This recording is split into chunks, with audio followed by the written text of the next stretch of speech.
সম্মানিত সুধী, আজকের আয়োজনের মাধ্যমে আমরা একটি স্পষ্ট বার্তা দিতে চাই যে দেশের সীমান্ত ব্যবহার করে মাদক চোরাচালানের যে কোনো অপচেষ্টা কঠোর হাতে দমন করা হবে।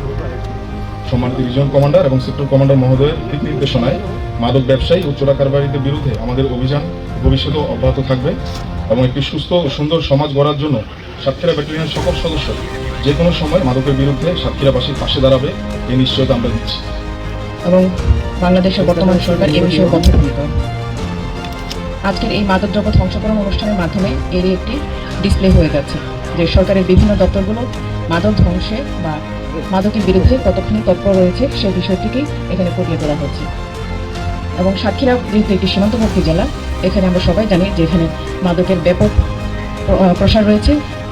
তো এই জেলায় মাদক ধ্বংসে এবং মাদক চোরাচালান বন্ধে এখানকার বিভিন্ন বাহিনী সহ বিজিবি যে গুরুত্বপূর্ণ ভূমিকা পালন করছে তার জন্য আমি তাদেরকে সাধুবাদ জানাই। বিশেষ করে বিজিবির ভূমিকার কথাই বলবো, যেহেতু তারা প্রতি মুহূর্তে সীমান্তকে রক্ষা করে যাচ্ছে, সীমান্তের অতন্ত্র প্রহরী হিসেবে ওনারা যে দিন রাত পরিশ্রম করে এই সাতক্ষীরার সীমান্তকে পাহারা দিয়ে যাচ্ছেন। যে মাদকদ্রব্য সমূহ ধ্বংস করা হবে তার আনুমানিক বাজার মূল্য প্রায় ৭৩ কোটি ৭৫ লক্ষ টাকা, যা মাদক চোরাচালানে ব্যাপকতা এবং এর বিরুদ্ধে চলমান অভিযানের গুরুত্বকে স্পষ্টভাবে তুলে ধরে। আপনারা জানেন যে আমরা আজকে যে মাদকদ্রব্য ধ্বংস করব তা শুধুমাত্র আসামিবিহীন যে মাদকদ্রব্যগুলো আমরা আটক করেছিলাম সেগুলোই এখানে উপস্থাপন করা হয়েছে এবং ধ্বংস করা হবে। এছাড়াও আমরা আসামি সহ যে মাদকদ্রব্যগুলো আটক করি সেই মাদকদ্রব্যগুলো কিন্তু আমরা পুলিশের মাধ্যমে আমরা প্রসেস করে থাকি।